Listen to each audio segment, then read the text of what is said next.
নমস্কার বন্ধুরা, সবাই কেমন আছেন? আশা করি খুব ভালো আছেন। আপনাদের আশীর্বাদে আমিও ভালো আছি। কাকুলি ব্লগে আপনাদের স্বাগত জানিয়ে আজকে তৃতীয়ার শুভেচ্ছা সকল বন্ধুদের জানাই। পুজো আপনাদের খুব ভালোভাবে কাটুক, সুস্থভাবে কাটুক। তো চলুন আমার রান্নাঘরে। আজ রান্না করব মাছের ঝোল, একদম পাতলাভাবে। আজকে শনিবার, বিকেলে আবার বেরোতে হবে। মেয়ের আজকে থেকে নাচের স্কুল, গানের স্কুল, আঁকার স্কুল সব ছুটি পড়ে যাবে। আর সোমবার থেকে পড়বে স্কুলের ছুটি। তো আজকে মেয়েকে সাজিয়ে সুন্দর করে নিয়ে যেতে বলেছে স্কুলে, আঁকার স্কুলে, নাচের স্কুলে। তো চলুন এখন তাড়াতাড়ি করে আগে রান্নাটা করে নিই। আজকে রান্না করব একদম সামান্য, অল্পই রান্না করব। রান্না করে তারপরে বেরোবো। বেরিয়ে আবার মেয়েকে ওইখান থেকে নিয়ে যাব ঠাকুর দেখতে। আমাদের কলকাতায় জানেন বন্ধুরা, প্রচুর ভিড় হয়ে যায়। এই দ্বিতীয়া তৃতীয়ার সময় যদি আমাদের আশেপাশে ঠাকুরগুলো না দেখতে পারি, এতটাই ভিড় হয়ে যায়, বেরোতে পারবো না। আমার মেয়ে আবার ভিড় পছন্দ করে না, ও ফাঁকায় ফাঁকায় ঠাকুর দেখতে খুব ভালোবাসে।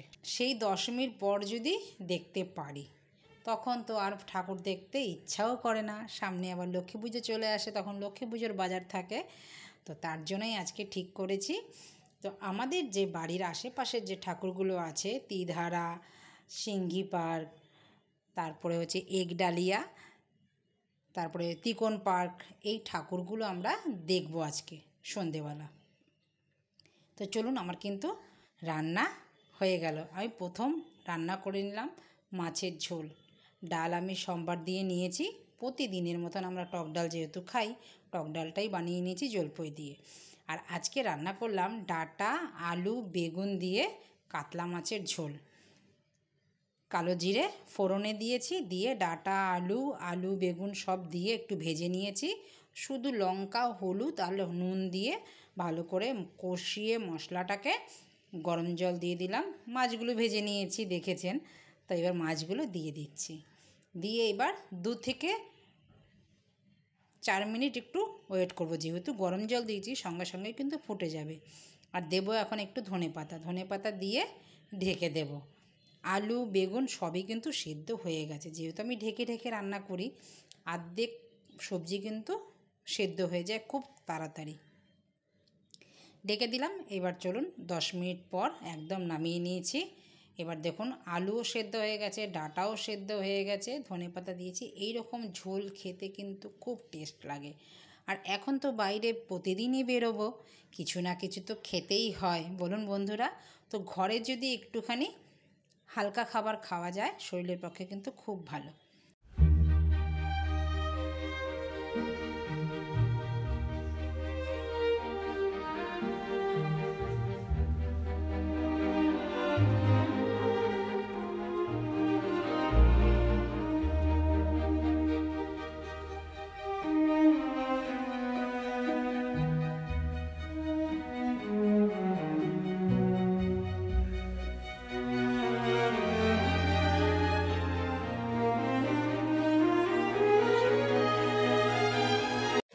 ডাল তো আমি সোমবার দিয়েই নিয়েছি, টক ডাল করেছি আজকেও প্রতিদিনের মতন। চলুন এখন আজকে করে নিই আবার একটু কুমড়ো দিয়ে আলু দিয়ে তরকারি, মাথা দিয়ে। দাদা একটা বাজার থেকে কুমড়ো এনেছে, কুমড়োটা 2 দিন হয়ে গেল এনেছে। কুমড়োটা রান্না করার সময়ই পাচ্ছি না। এবার যদি বেশি দিন আজকে যদি না রান্না করি, তো এবার কুমড়োটা একদম নষ্ট হয়ে যাবে। আর কুমড়োটা এত লাল, এত মিষ্টি, দেখে মনে হচ্ছে রান্না করলে কিন্তু বেশ ভালো হবে। তার জন্যই আজকে ঠিক করলাম মাথা দিয়ে আলু দিয়ে কুমড়োর ছক্কা করব। তো মাথা এখন প্রথম কড়াইতে আমি দিয়ে দিলাম। মাথাটা এবার ভালো করে ভেজে নেব।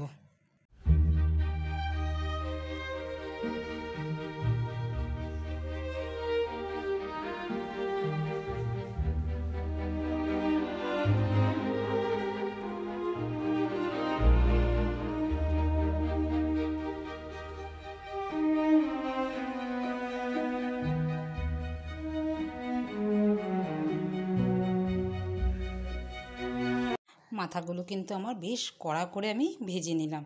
আর ওই তেলেই আমি আজকে রান্না করে ফেললাম, মাথাগুলো আর তুললাম না, একটু সাইড করে দিলাম। কড়াইটা যেহেতু একটু বড় আছে, অল্প রান্না করব তো, দিয়ে দিলাম তেজপাতা, শুকনো লঙ্কা, সাদা জিরে ফোড়নে। এইবার দুটো কাঁচা লঙ্কা দেব। এই কাঁচা লঙ্কাটা দিলে পরে, শুকনো লঙ্কা ফোড়নে দিলে না, এই কুমড়োর ছক্কার গন্ধটা খুব সুন্দর ওঠে জানেন, খেতে কিন্তু খুব ভালো লাগে। আমি তো এইভাবেই রান্না করি। আপনারা কিভাবে কুমড়োর ছক্কা রান্না করেন সেটাও কিন্তু আমাকে কমেন্টে জানাবেন। এবার আলু কুমড়ো যে কেটে রেখেছি সেটা দিয়ে দিলাম। এবার মিলেমিশিয়ে সব একাকার করে দেবো, একটু হালকা হাতে নেড়ে দেব। এবার নেড়ে দিয়ে একটু ঢেকে দেব। ঢেকে দিলে কুমড়ো মাথা সব কিন্তু যে বাষ্পর যে জলটা তৈরি হবে, সেই জলটা পড়ে পড়ে কিন্তু সেদ্ধ হয়ে যাবে। আমি আলাদা করে কোনো দিন কোনো তরকারিতে জল দিই না। এই যে দেখুন জলটা পড়লো, এটাতেই কিন্তু কুমড়ো আর আলু মাথা সেদ্ধ হয়ে গলে একাকার হয়ে যাবে। এবার দেব পরিমাণ মতন একটুখানি নুন। নুনটা দিলে পরে আটটু জল ছাড়বে, ওই জলেই এই কুমড়ো মাথা আলু সব সেদ্ধ হয়ে যাবে। আর এইরকমভাবে রান্না করলে খেতেও কিন্তু বেশ লাগে, একবার রান্না করে দেখবেন। এবার একটু হলুদ দেব, হলুদ দিয়ে দিলাম। এবার দেব নুন। এইবার দেব আমি যে ভাজা মশলা করে রাখি, আপনাদের সাথে তো শেয়ার করেছি, সেই ভাজা মশলা 1 চামচ দিয়ে দিলাম। এইবার ভালো করে নাড়ব। একটু দিয়ে দিলাম চিনি। এইবার যতক্ষণ তেল ছেড়ে না আসবে ততক্ষণ কিন্তু আমি কষিয়ে কষিয়ে তরকারিটা রান্না করব।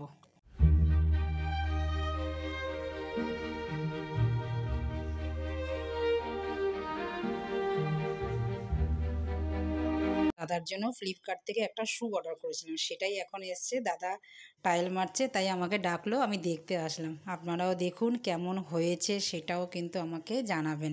আমার কিন্তু ভালো লাগছে, আর দাদারও কিন্তু খুব পছন্দ হয়েছে।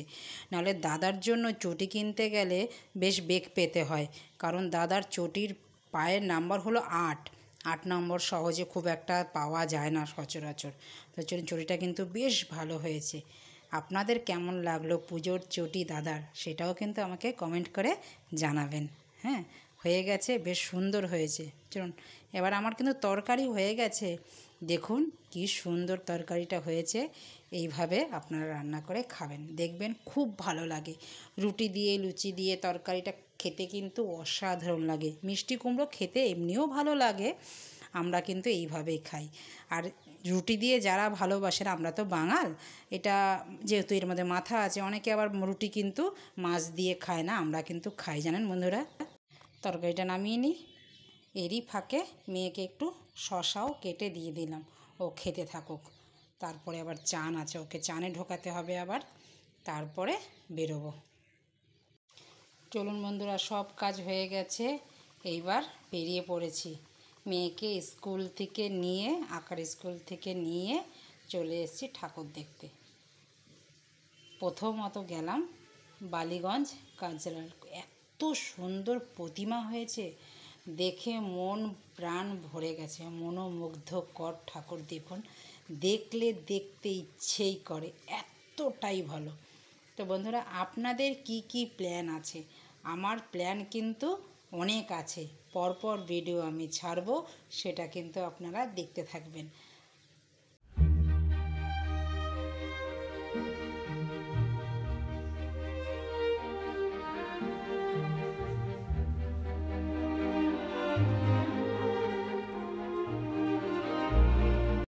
ভিডিওটা কেমন লাগলো বন্ধুরা, আমাকে কিন্তু লাইক কমেন্ট শেয়ার করে জানাবেন। যারা আমার চ্যানেলে নতুন আছেন তারা কিন্তু আমাকে সাবস্ক্রাইব করে রাখবেন, কারণ এইরকম নতুন নতুন সুন্দর সুন্দর ভিডিও পাওয়ার জন্য।